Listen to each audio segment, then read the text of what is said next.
Hey, everyone. What is going on? Lauren Sisler here with AL.com, joined by AL.com's Tom Green. Big news on this Monday, y'all. The SEC has released its full schedule for all 14 teams, as just announced at 6 o'clock Central Time on SEC Network.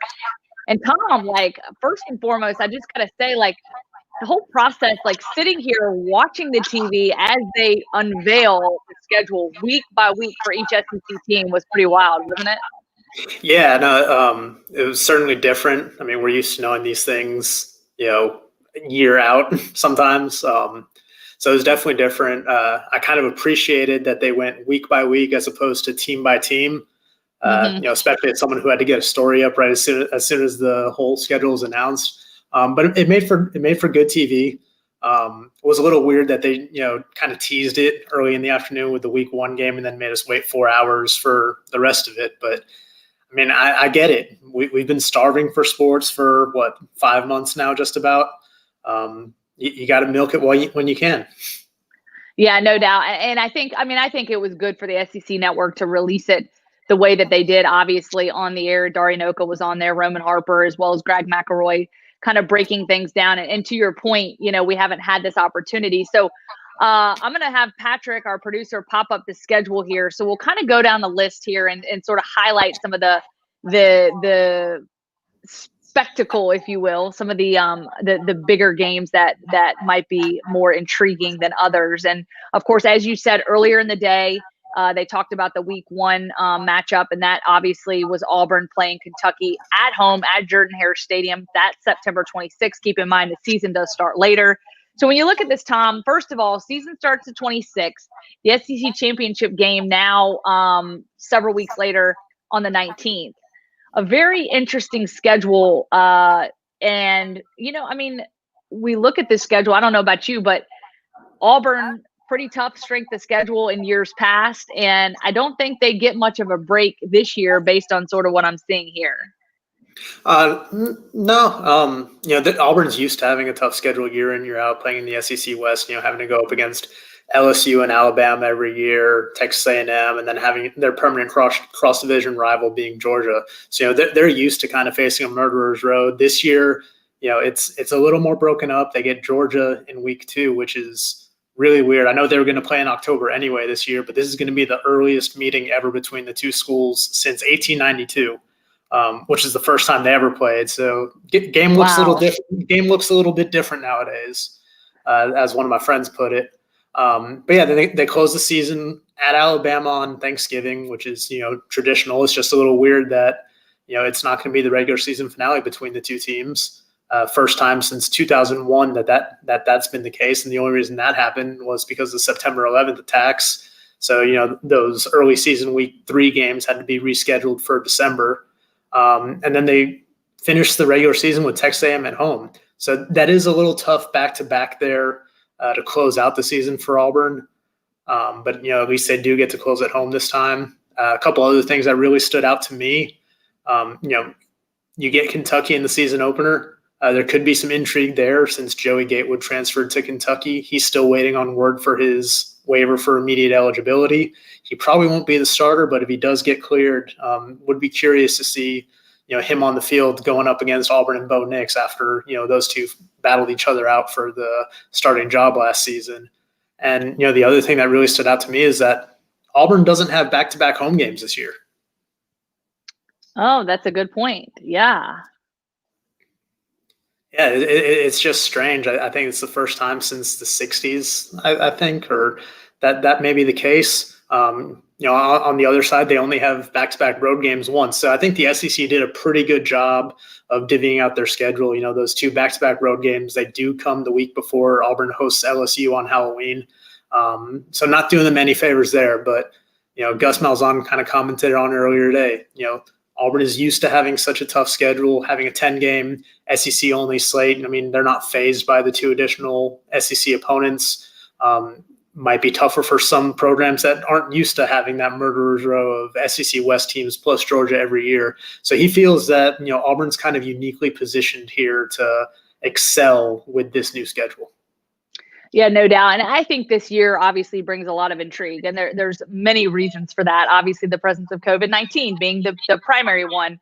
But, we'll kind of get to that in a minute. But obviously, the opportunity that Auburn will have, they'll go on the road to play Ole Miss and Mississippi State, both having now two new coaches, and Mike Leach and obviously Lane Kiffin. So I think that, poses an interesting matchup, something that will be fun to watch. Of course, as you said, Georgia coming out of the gate week 2, obviously you sort of set the barometer with their opener at home against Kentucky. And then they go on the road between the hedges, which we all know, obviously that being a huge rivalry game for Auburn.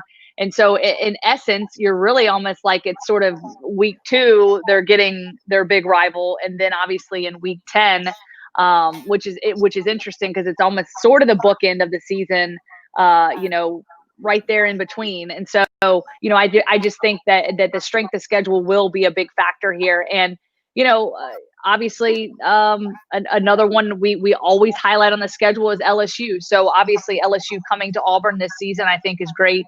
Is going to set up a nice matchup for them and kind of getting them, I guess, before that bye week. And so really that week 1 through week 6 is going to be, I think really a lot of fun to watch. And I think it's going to give Auburn a good sense of where they are heading into the back half of that season. When they do play Mississippi State on the road, they obviously play Tennessee at home. And I guess then, of course, Alabama on the road and then Texas A&M at home. And so, I mean, it's definitely a tough schedule, an interesting schedule, and there's a lot of variables. I guess if there was something else that you look at, is there another matchup outside of the ones we kind of mentioned with the obvious ones of Georgia and your season opener, and then of course the Iron Bowl? Is there any other matchup that you think might be more intriguing this season between Auburn and another opponent? Well, I mentioned the season opener against Kentucky. You mentioned, those 2 trips to Ole Miss and Mississippi State with new coaches there. Kind of curious to see how those play out and where those programs are kind of going to, find their footing in that first year under Lane Kiffin and Mike Leach. But, certainly closing the season against Texas A&M, everybody's been saying for a while now, that this is the year that Texas A&M might take that next step under Jimbo Fisher. So to go from at Alabama to closing against the Texas A&M team, that's probably going to be hitting its peak around that time of the season. It's a tough way to close out, but for Auburn, at least they have it at home.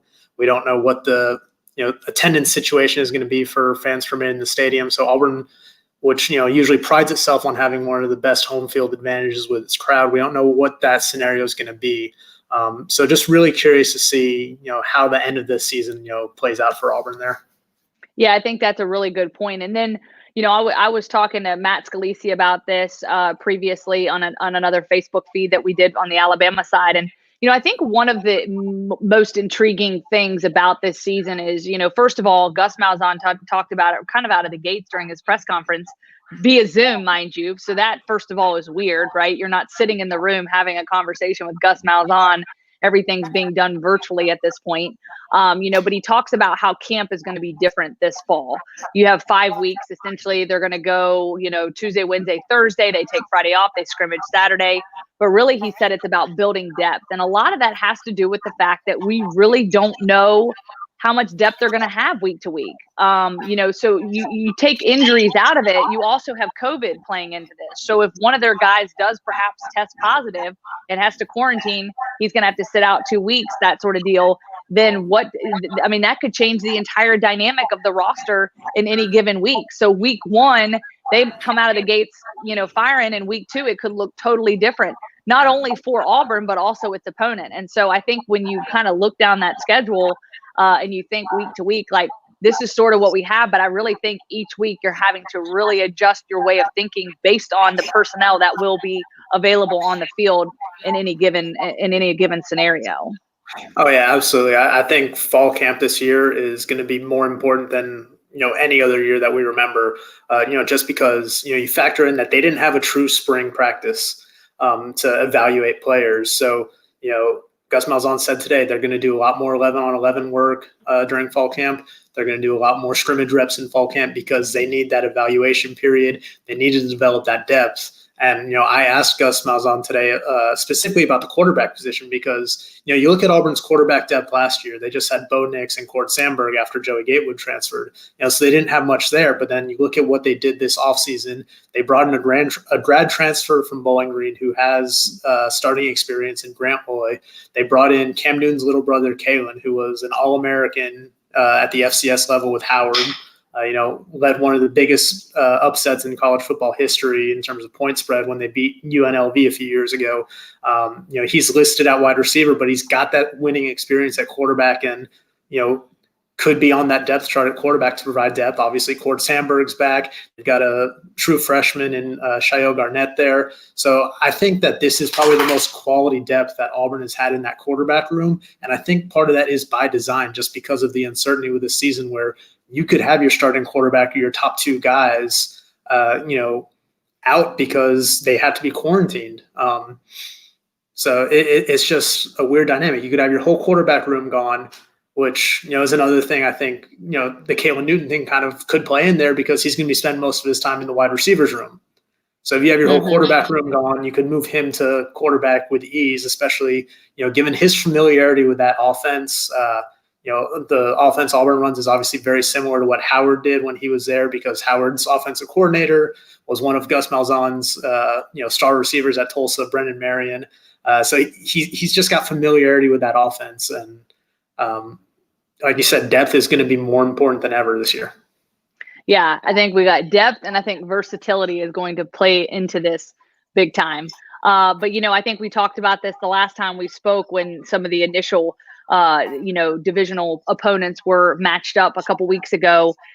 Interestingly enough, one thing that I guess sort of, stands out to me, and you're bringing in so many different variables, and obviously, you're dealing with just such a fluid situation. But ultimately, we're talking about an all SEC schedule. So to your point, Auburn has had this opportunity to play a very strong strength of schedule. But, a lot of coaches will argue that they enjoy this opportunity. And I think a lot of the players would feel the same way of getting to go up against some of these bigger opponents. And let's face it, in this schedule that we're looking at, and if you look at the whole picture of every SEC team that's playing, there's a lot of weeks where we sit here and say, man, we're talking about all Power 5 conference teams if they're on the schedule, where there's like maybe one marquee matchup in the whole weekend and you're like, man, what a snooze fest. I don't think that's going to be the case at all this season. Oh, yeah. I think this season is going to create a lot of intrigue, especially if we can make it all the way through without any delays or any hiccups. Knock on wood there. But, if the SEC can pull off this 10-game all-conference schedule, there's been a lot of talk about, is there going to be an asterisk on this season just because, so many teams aren't going to be playing in the fall. But I think within the SEC itself, whoever comes out of this league is going to have a certain level of bragging rights knowing that they went, 10 for 10 plus the SEC championship game, to be able to come out of it on the other end and call themselves champions. Yeah, no doubt. And I think that's a big part of it too. And kind of closing things out, I think one concern that a lot of people have is about players opting out. And right now, you're starting to hear about some of the programs, some of the key players are opting out of the season. Does that number continue to increase? What are coaches doing and saying, programs doing and saying to either keep guys there or give guys the confidence to say yes or no based on their own personal circumstances, situations, and concerns. And so just sort of wanted to get your final thoughts sort of on that and how that plays a big role because, as of right now, when you go into the season thinking you've got X amount of guys, but if the risk reward isn't there for a certain player, he may decide to opt out based on his circumstance. And there not being a national championship potentially as of right now, Bill Hancock says they plan on having a college football playoff. But if there is not a national championship to play for, does that change the whole dynamic of this where guys are saying, what are we playing for here? Yeah, I think it's definitely going to be a fluid situation. You look at Auburn, they've had two players opt out. Both of them seniors, linebacker Chandler Wooten, who's obviously in that four-man rotation at linebacker. So they take a hit there, just from an experience standpoint.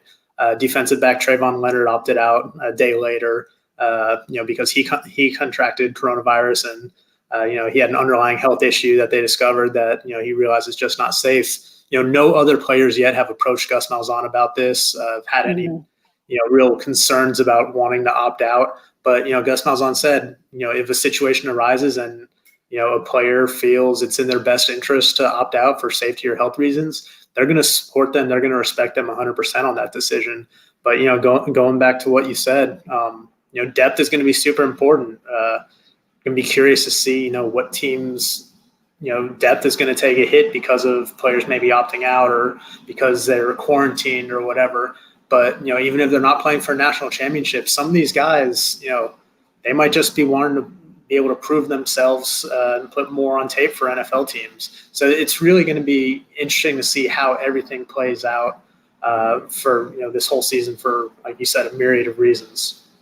No doubt about it. Appreciate it, Tom Green. Always great insight and analysis. Of course, we'll continue to keep things up to date. It's a very fluid situation. We'll check back in later this week as fall camp unfolds. Obviously, today kicked off the first of many days that fall camp lies ahead, and so it'll just be interesting to see how things play out. But we'll be on top of it, and of course, you can check out Tom Green, on social media. We'll have that, and of course, our news channels. You'll be able to see that, and Gus Malzahn's press conference there is up on all of our social channels as well. Appreciate it, bud. Have a great night. All right, you too.